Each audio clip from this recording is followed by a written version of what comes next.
महायुतीचे उमेदवार माननीय श्री अजितदादा पिंगळे आणि आदरणीय याचा उल्लेख करतो समोर जमलेले सर्व मतदार। आपण या अगोदर लोकसभेच्या आणि विधानसभेच्या इलेक्शनला मतदान मागायला ज्या ज्या वेळेस तडवळ्यामध्ये कुणीतरी आला असेल तर त्या वेळेस आमदार होणारा माणूस, खासदार होणारा माणूस हा त्याच्या घरामध्ये कुणीतरी राजकारण करणारा होतं, त्याच्या घरामध्ये कुणाचा तरी कारखानदारी होती, तो गडगंज श्रीमंत असणारा असायचा। अशा माणसासाठी मतं मागितली, परंतु आज तडवळ्यात पहिल्यांदाच एका गरीब कुटुंबातल्या शेतकऱ्याच्या पोराला मतदान मागण्यासाठी आम्ही आलेलो आहोत। त्यांच्या घरात कुणीही श्रीमंत नाही, गडगंज नाही, पूर्वी कुणी राजकारणात नाही, अशा माणसाला मत मागण्यासाठी आम्ही आपल्या तडवळ्या गावात आलेलो आहोत। आम्ही तडवळ्यामध्ये मत मागत असताना आपल्याकडे शासनाने केलेली अनेक कामं आहेत।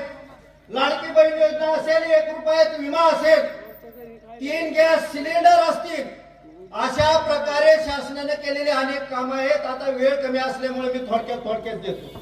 म्हणजे आम्ही मतं मागताना शासनाने काय कामं केली, सर्वसामान्य माणसाला काय फायदा झाला हे सांगून मतं मागणारी टीम एकीकडे आहे आणि दुसरीकडे एक वर्ग असा आहे की ज्यांना स्वतःची कामं सांगायची नाही, फक्त खोटं नाटक काहीतरी सांगून मतं मागायची आहे।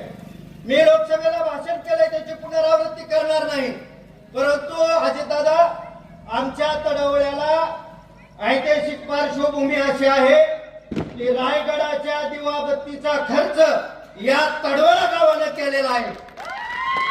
शूरवीरांचं गाव आहे। या मातीत डॉक्टर बाबासाहेब आंबेडकर आले, मुक्काम केला, इथल्या गावाला संबोधित केलेला आहे।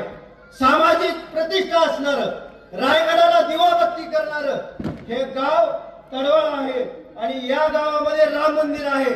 या तिन्ही पैकी एक जरी काम केलं तर या गावाचं देशामध्ये नाव होणार आहे। राम मंदिराला तुम्ही तीर्थक्षेत्राचा दर्जा दिला, देशात नाव होणार आहे। राम मंदिर राहिलं, डॉक्टर बाबासाहेब आंबेडकरांचं स्मारक केलं तरी देशात नाव होणार आहे। आणि या दोन्ही पैकी एक जरी काम केलं तरी रेल्वे मंत्र्याला काही करून इथं रेल्वे थांबवायला लागणार आहे। परंतु खासदाराला इथं रेल्वे मोठं केल्यानंतर रेल्वेच्या पुढे असा हात करून उभा राहतो, परंतु रेल्वे मंत्र्याला एक पत्र देत नाही तर रेल्वे थांबवा म्हणून। ही नौटंकीबाजी झालेली आहे। आता पत्र देताना एक डोकीचं द्यायचं, एक तडवळ्याचं द्यायचं, फक्त नौटंकीबाज लोक खिळवून ठेवायची।